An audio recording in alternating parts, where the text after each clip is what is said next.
पता? हेलो एक कांड आप लोग देखल गलो ही, यही ईद पर एगो कांड भयल चचा। एक दोस्त अपने दोस्त के साथ धोखा किया। मुसलमान दोस्त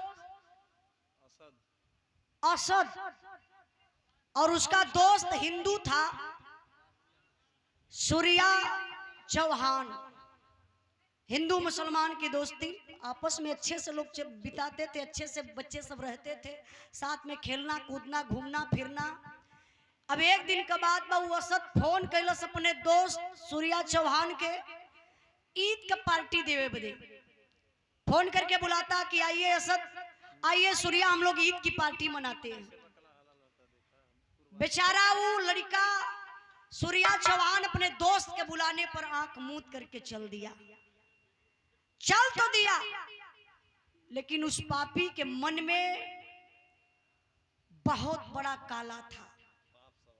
उस पापी के मन में पाप सवार था। जैसे ही ये बेचारा जाता है और पूछता है कि सूर्या एक बात बता, तू बकरा हलाल करते हुए देखा है, हलाला देखा है? सूर्या बोला नहीं, मैं तो नहीं देखा हूं। असद बोला चल मैं तुझे दिखाता हूं। ले जाए के बाबू चाकू रखले रहल और चाकू निकाल के लड़का के पेट में ठोक दलस और फिर दूसरा चाकू डाल करके उसको घुमा देता है। उस बेचारे की मौत हो जाती है। आज किसके ऊपर विश्वास किया जाए? दुनिया में कौन अपना है? लोग कहते हमारा दोस्त भाई से बढ़कर है, लेकिन हम कहने दोस्त भी गद्दार निकल गया। कुछ लोग कहते हैं कि दोस्त से बढ़कर हमारा भाई है, भाई भी गद्दार निकल जाता है। माई गद्दार निकल जात बा, बेटा गद्दार निकल जात बा। ई बिरहा में से सुनावत बानी कि दुनिया में केकरा पर विश्वास कइल जा, कौन रिश्ता यापन बा। ये बिरहा के सुनल जाई तो आप लोगन के एक सीख मिली कि दुनिया में अपन बा के। चचा ये लाइन पर विचार कर लीजिए आप लोग, ये भाव पर सम्मान किए। अच्छा, सुभाष चंद्र सरोज प्रधान जी, आप प्रधान जी की तरफ से 200 रुपए का पुरस्कार, आपके चरणों में बहुत बहुत प्रणाम। सब भाई लोगों के नमस्ते प्रणाम। आई 10, 15, 20 मिनट का टाइम आप लोग दिहल जाए। आइए लाइन पर ध्यान दिया मास्टर साहब।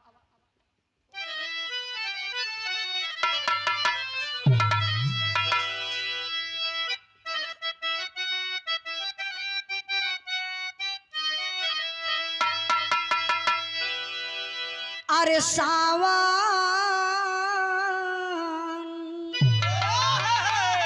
सावन में सदी भावना प्यार ले करे। कव्वाली का टुकड़ा लगा मास्टर साहब।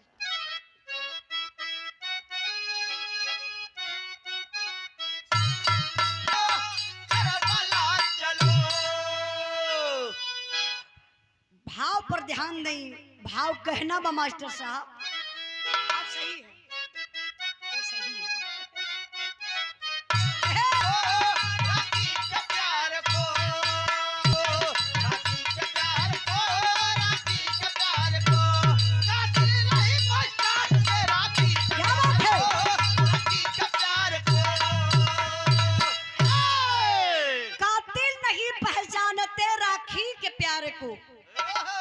अपराधी का कोई जात बिरादर नहीं होता। क्या बात है? अपराधी है तो आप लोग जात बिरादरी से उसको मत जोड़िए। चाहे वो हिंदू है, चाहे मुसलमान है, चाहे यादव है, चाहे ठाकुर है, चाहे बाभन है, चाहे चमार है, चाहे किसी भी बिरादरी से है। अपराधी है तो अपराध करेगा जरूर। वो बिरादरी अपराधी कभी नहीं देखते हैं। अच्छा, मान सिंह चौहान सरोखनपुर के धरती से ए बिरहा के भाव पर सम्मान किए। 100 रुपए का पुरस्कार देकर के आपके चरणों में बहुत बहुत प्रणाम। आप लोगों से भी एक बात कहो कि आप लोग अपराध का सपोर्ट कभी जिंदगी में मत कइल जाइए। कुछ लोग अपने स्वार्थ में पड़ के अपराधीन का सपोर्ट करल, अपराधी के अपने घर में छुपा लेलन, जौने से आप भी खतरे में पड़ जाएंगे। अपराधी अगर किसी दिन मौका मिलेगा तो घर में भी आपके अपराध कर देगा वो। भैया धीरे धीरे। अपराधी आपके घर में रह कर के भी वो आपके साथ वफादारी नहीं करेंगे।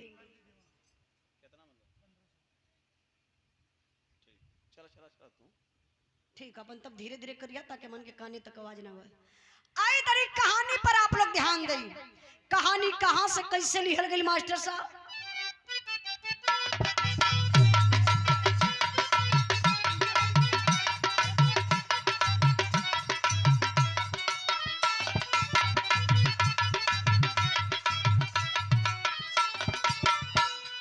दरस पुरोहित उसी गाहे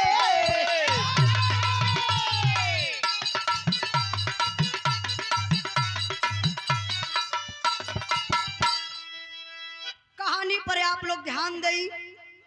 इंद्राज भाई के बोले क्या कहा? अच्छा अच्छा।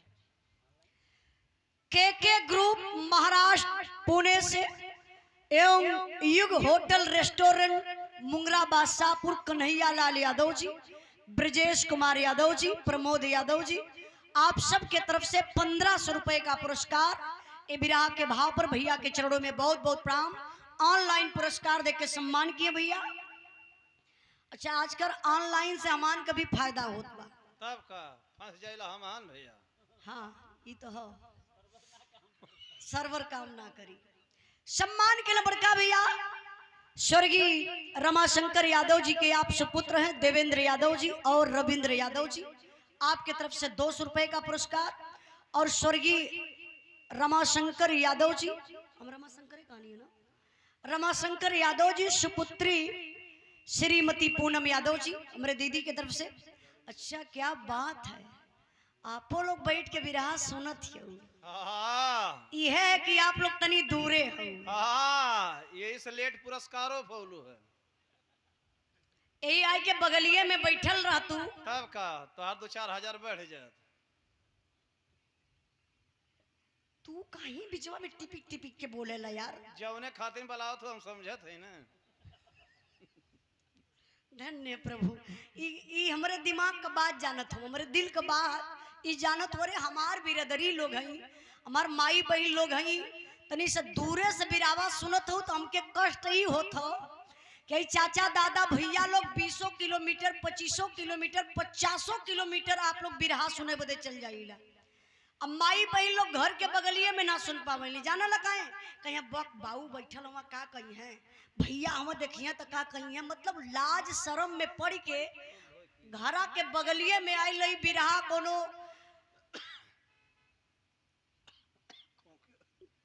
तू मर जाता तो छुट्टी हो जाती। तब का हाँ तक बढ़िया से गाय बजाई ले। तब का तू लोग तो भगवा रहे के। हाँ पागल कहीं कहीं। तो देखी हमारा माई बहन लोगों से कहा कि अगर हो सके तो ही बगलिया में आप लोग आ जाए तू तो तनी हमारी बिरहा और बढ़िया से जम जाई। अजान तो कहीं बिरहा गावत है सामाजिक और पारिवारिक बिरहा। देख ला भैया अगर अब तो हाँ क्या बात है। अरे आप लोग हमके देखबू हम आप लोगन के देखो। इनकर बतिया सही मत समझिए कम पैसा के मन ले बोलावत है। असली बतिया हुआ है। राज भाई मत बोलल करा बेइज्जती होले तर में। हाँ ये कुल बात ना बोले के चाहिए। हम कहिला रुपया पैसा तो हाथे का मैल बा। जे चाहे आज अपन मैल छोड़ा ले। कैसे लोग मैलिया छोड़वाई हैं? पैसा तो है ध्यान मैल अपने मन ने छूटी लोगन के। अच्छा मतलब भाई जितना जने बैठल हुआ सब लोग मैल लेके बैठल है। हाँ पैसा दे छूट जाई।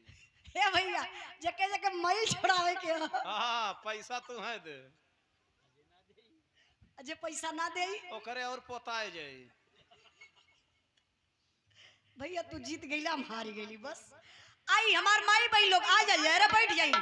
आवाम सपोर्ट में हिला हम यार थोड़ा सा जगह खाली करा दे ना आप लोग आई। अरे ना यारे अरे सब कई लोग हटवा दे नहीं भैया लोगन के तरी से यार एडजस्ट कर दे। सब अपने बजाम पब्लिक पाइला बहुत खुश रहीला अपने पब्लिक से ही। देखी आप स्वर्गीय रमाशंकर यादव जी की आप सुपुत्री हैं श्रीमती पूनम यादव हमारे बड़ी दीदी जी की तरफ से 500 रुपए का पुरस्कार आपके चरणों में बहुत बहुत प्रणाम आशीर्वाद कचा रही। ए भैया थोड़ा सा आप लोग है कुर्सी अपन कैले बा का क्या बात है। देखा ई कुल होला ना महफिल का मतलब ही होला एक दूसरे के समझे लोग। आ जाए भैया रह जाए। आई आप लोग अब बगलिया में बैठ से सुना। सब अपने मन बराती में थोड़ी नहीं ला कि क्या ओमान के आए के उल्टा सीधा आप लोगों के क्यों बोली। अवल जा गोड़ काट लिहल जे बोली। हाँ कुर्सी ले ले कि आप लोग बोली काश तो कुर्सी यहाँ कम बा। हाँ दीदी क्या बात है, बहुत बहुत धन्यवाद। अब मम्मियों के बोला ला अब नहीं अवल जा अब हिन के लोग इहो कुल जरूरी होला चच्चा। कबो कबो हमान के ध्यान देवे के पड़ेला। अगर हमान ना ध्यान दे पब्लिक पे तो ध्यान दे ही के। तब का आई अब आप लोग आई तब हम कहानी शुरू करबे। मास्टर साहब अब आतनी बजा के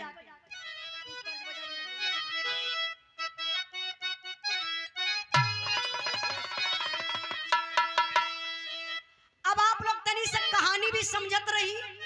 आप लोगन के भी बहुत बहुत दिल से धन्यवाद। पुरुष बिरादर ए बीच वाला भैया, बीच वाला भैया लो हेलो हेलो, आप तनी से थोड़ा से शांति बनाइए, हल्ला मत करा, हंसा मत, थोड़ा कहानी समझा। घुमा मत भैया, बैठा कहीं जगह लेके। कहानी हमारे ऐसे शुरू हो गई बा। राजस्थान उदयपुर के रहे वाला एक किसान जेकर नाम बतावल गल बाबू दरस पुरोहित। जेकरे पत्नी का नाम बा दीपा। भगवान दूगो संतान देले बड़न। एक बिटिया बड़ी जेकर नाम बा मंजुला, एक छोट बेटा जेकर नाम बा मनोज। परिवार बड़ा प्रसन्न बा। दिक्कत का बा, गरीबी चरम सीमा पर बा। गरीबी दुनिया में बाबू बड़ी खराब चीज बा। इंसान को गरीबी बंदर बना देती है। गरीब आदमी कभी इच्छा होला कि हम पिज्जा बर्गर खाई, सोफा सेट पर बैठी, लग्जरी गाड़ी से चली, लेकिन सोच बा कर नहीं पावेला। काहे कि अपने पास पैसा ना हो। गरीब का जिंदगी बहुत दुखदाई जिंदगी होले। दरस पुरोहित दिन भर मजदूरी करे, जोन पैसा पावा वही से अपन जीविका चलावत होवे। घर में बिटिया मंजुला सयान हो गई। दरस पुरोहित सोचत हुआ बिटिया का शादी कर दई। शादी तय कहाँ भइल? जिला अलवर में। शादी कपारे पे आ गई, लेकिन घर में कुछ भी उपाय जुटाए ना भल बा। जुटल कुछ भी ना बा, शादी होई कैसे? दरस पुरोहित दिमाग लगौलन, कुछ लोगन से उधार रुपया लेके बिटिया का शादी बिताए दहलन। लेकिन कर्जा ना चुकाए पावत हुआ। कर्जवान दुआरे पर अवे लगलन, मारे के पीटे के धमकी दे, गाली गलोज दे। अभी बतिया बाबू दरस पुरोहित के दिल में घर बनाए रहलस।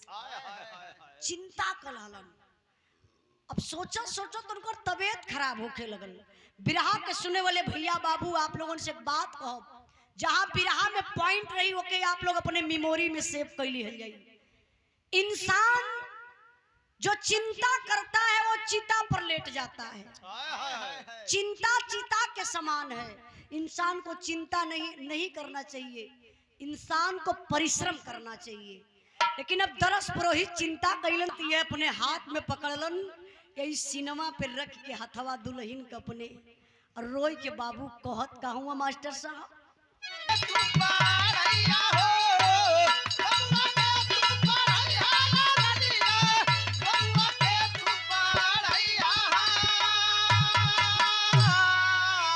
रुपया कमाया लगिया सुगनवा, करजा मोर चुकई है हो।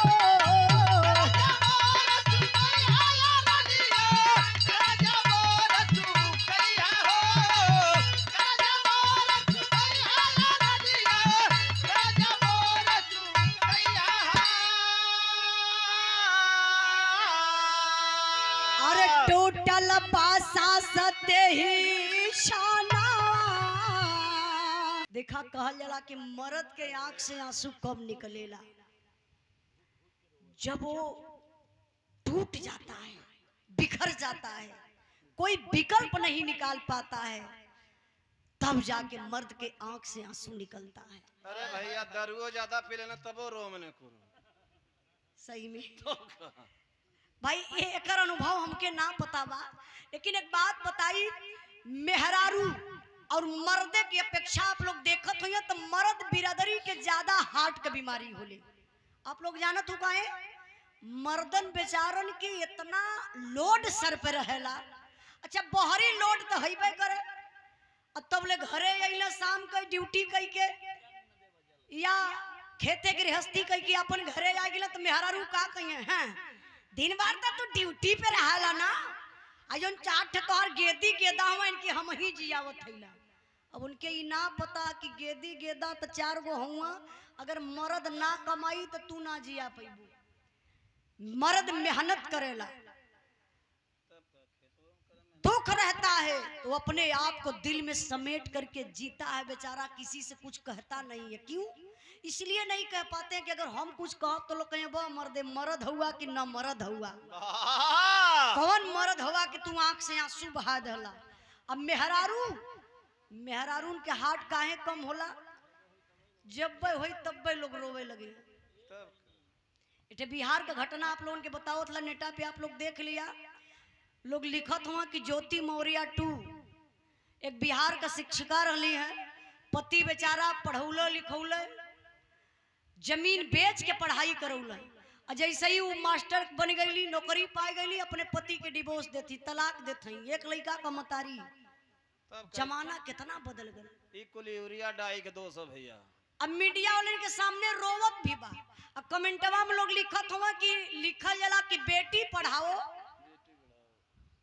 लेकिन आप लोग बीबी पढ़ाओगे तो यही होगा। अब एक के चलते पूरा समाज गंदा हो जाता बा। ए लिए आप लोगों से बतौली है कि मर्द लोगन के हाथ काहे ज्यादा होला कि आप लोग दिल में बात छुपाए के घुट घुट के जिएला। कभी भी जिंदगी में एक आध दोस्त ऐसा आप लोग बना ले जो अपने दिल का बात अपने दोस्त से शेयर कर सकीला। अब वो दोस्त वफादार रहे, गद्दार ना रहे। गद्दार रही तो तोर बतिया लिख कर दी, तोरे मेहरारू तक पहुंचा दे, तोरे दुश्मने तक पहुंचा दे। ए लिए जिंदगी में दोस्त बनाना मेरे दोस्त लेकिन दोस्ती संभाल के करना। अब दरस पुरोहित बेचारा गरीब आदमी, अब वो कर्जा चुकाए ना पावत हुआ, कर्जवान जब दुआरी पर आई के गाली दे उल्टा सीधा बोले तो ये बतिया बेचारू के लगे कहाँ का मालिक गरीबी देहला, बल्कुन जन्मुए देते मुआ लले होता तो छुट्टी हो गई होत।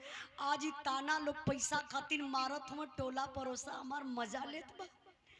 अब दरस पुरोहित चिंता कैले बाबू, अचानक तबीयत खराब भइल, अपने बीबी का हाथ पकड़ के रोवे लगले, कहले ए मंजुला कमाई हमरे जिंदगी का कौनो भरोसा ना बजब, दुनिया छोड़ के चल बसी, लेकिन हमारे को बात ध्यान से सुना, हमरे मुअले के बाद हमरे बेटवा मनोज के पढ़ाई लिखाई के बढ़िया पोस्ट पर कर दिया ताकि हमार बेटा बढ़िया रुपया कमाए लगी, हमरे कर्जा के चुकाई दई तो हमरे आत्मा के शांति स्वर्ग में भेटाई जाई। इतने बात कहते बाबू शरीर से आत्मा निकल गई, लाश रखल बा माई बेटा वही लसिया पे गिर के रोवत हो। मास्टर साहब का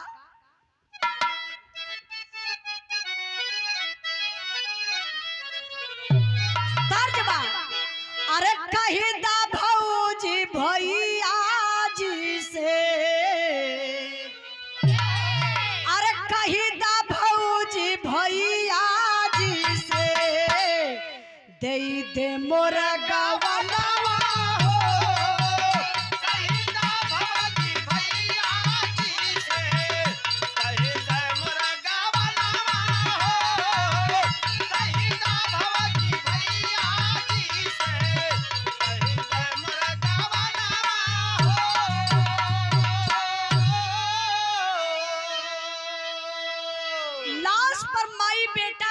रोवत का हुआ मास्टर साहब, अरे लाशिया पे गिर के रोए, अरे लाशिया पे गिर के रोए, दीपा पाऊ रहिया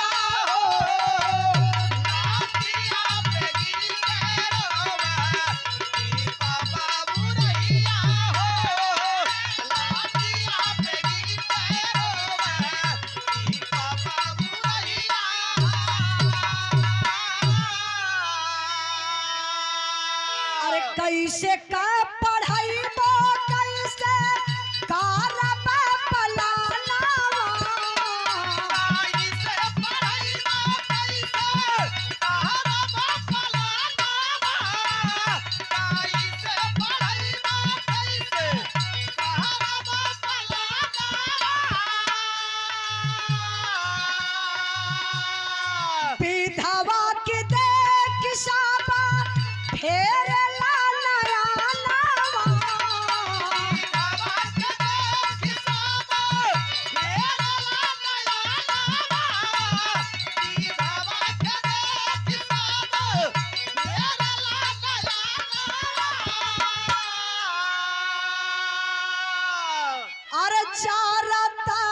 जमाना बदलल सब करनी गहिया हो।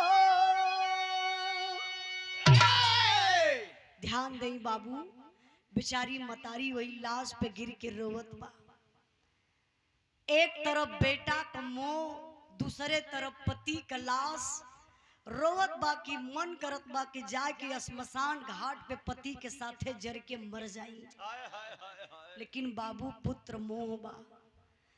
दुनिया का रीत रिवाज देखते हुए लोग ले जाए के लाश का अंतिम संस्कार तो कैलन। धीरे धीरे समय बीतल।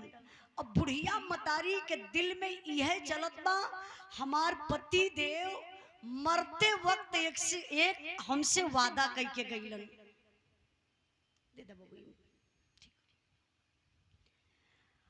एक वादा यह कैलन कि हमरे बेटा के पढ़ाई लिखा के बढ़िया पोस्ट पर कर दिया, बढ़िया रुपया हमार बेटवा कमाए लगी, हमरे कर्जा के कह दिया चुकाई दई, हमरे आत्मा के शांति भेटाई जाई। ए बाबू बेचारी बुढ़िया मतारी यह बात सोच सोच के अपने बेटवा के लगल पढ़ावे।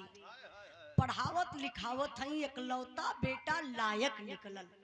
एक बात और आप लोगों से कहबे बिरहा के सुने वाला भैया बाबू हमार माई बहन लोग, बेटा हो चाहे बेटी हो, सपूत हो। सुभाष भैया, सुभाष भैया, गुलाब भैया जात हुआ का? अच्छा अच्छा, हाँ हाँ समय भी हो गया। नहीं तो फोन आई मलकिन के तो कितना जवाब देगा। तब का दरवाजा बंद है, सुती हैं कहाँ? देखिए हम बताइला, बेटा 10 गो पैदा कैला, बेटी 10 गो पैदा कैदा, उम्मा लायकी ना बा। एक बेटवा हो, एक बिटिया हो, लेकिन आप लोग संस्कार बढ़िया दिहल जाई। आजकल यह कमी है समाज में, बेटी बेटन के संस्कार माई बाप ना देत हो, वह बिटिया बेटवा आगे जाए के खतरनाक बन जात हो। समाज में वैसे लोग खतरा पहुंचावत हो, जौने से माई बाप भी बदनाम होत हो। बुढ़ाई में माई बाबू के बस रोवे का सहारा मिलत हो। इससे अच्छा बचपनवे में बिटिया बेटवा के आप लोग अच्छी शिक्षा दिहल जाई। इसी भाव पर सम्मान के आप श्री शिव कुमार यादव, खाखापुर प्रतापगढ़ के धरती से 200 रुपए का पुरस्कार। स्वर्गीय होम नारायण यादव जी के आप ज्येष्ठ बहू, मतलब सबसे बड़की बहू जी, हमारे भाभी जी की तरफ से 200 रुपए का पुरस्कार। बहुत बहुत धन्यवाद, प्रणाम। आई अब तनी बिरहा पर ध्यान दई। बेचारी एकलौता बेटा मनोज के पढ़ा लिखा के बुढ़िया मतारी विधवा करत कहीं एक लाइन तर्ज लगल।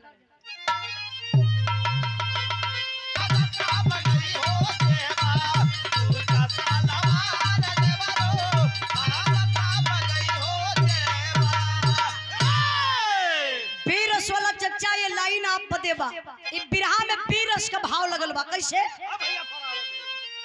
अपने बेटवा के पढ़ा लिखा के फौजी जवान बना दहली। ड्यूटी कहाँ लगल बा? जहाँ हिंदुस्तान पाकिस्तान का बॉर्डर बा। अब मनोज ड्यूटी पर तैनात, टाइम से छुट्टी ना मिले, अब टाइम पर घरे ना आवे। कई साल बीत गए, एदा पारी बड़ा बढ़िया टाइम पर मनोज के छुट्टी मिलल। सामने रहल रक्षाबंधन का त्योहार। फौजी जवान अइलन दिल्ली स्टेशन पर। सोचल कि इतनी पहाड़ घरे जाई उदयपुर, तो कल रक्षाबंधन का त्योहार, अब बहन के घरे आवे में हो सके हमके लेट हो जाए। इतनी पहाड़ चलबे बहन के घरे रात बिताई, सुबेरे कर राखी बधवाई के शाम तक वापस घरे निकल जाई। यह सोच के बाबू मनोज एक रिजर्व कार कैलन और दिल्ली से अपने बहन के घर के तरफ चलल हुआ। ए भाव पर सम्मान किए आप गुलाब चंद यादव, समाजवादी पार्टी के आप बहुत अच्छे नेता हैं। भैया की तरफ से 100 रुपए का पुरस्कार। दया शंकर यादव जी, स्वर्गीय बाबू जी के आप सुपुत्र हैं, 200 रुपए का पुरस्कार देके सम्मान किए। बहुत बहुत धन्यवाद, प्रणाम।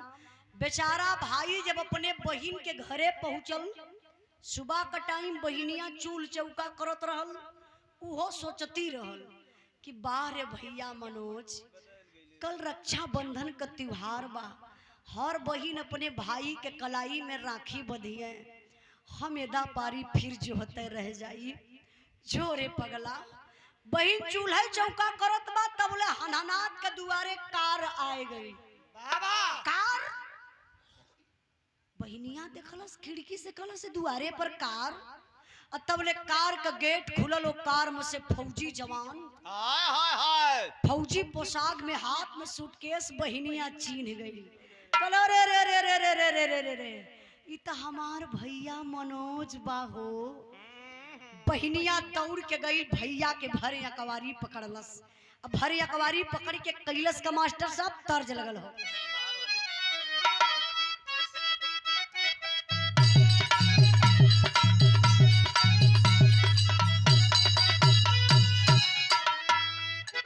गीत ही हम गौले बानी आप लोग YouTube के माध्यम से बड़ा प्यार दुलार दिहली ए गीत के लिखे वाला हमारे गुरु जी माननीय प्यारे लाल कवि जी उनकर कलम कब उठल जब रोड पर एगो शराबी के देखला जब शराबी के देखला तो गुरु जी एक लाइन लिखला हमारा बदे का लिखलन